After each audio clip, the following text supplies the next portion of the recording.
नमस्कार सांग माने जय जगन्नाथ। मो परिचय मु जड़े गृहिणी आ मो ना श्रावणी।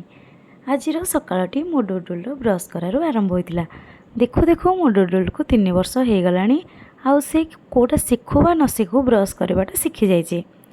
तापर से अंगनवाड़ी जावाई टे फुले हो तो छताटा टे चिरी जाइए तो से मत मन दुख करी तो छता गोटे आने कहूँ से टे मन दुख कला और अंगनवाड़ी को पलैला। तापर मो नीतिदिनिया कर्मक्षेत्र मोटे बापा भात सजाड़ी देली बिलକୁ नवाई।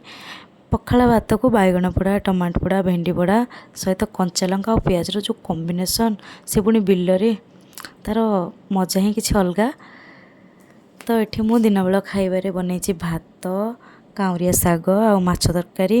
काउरिया सागटा को मैंने जानते बा खाई मत कहे निश्चिंत भाव में।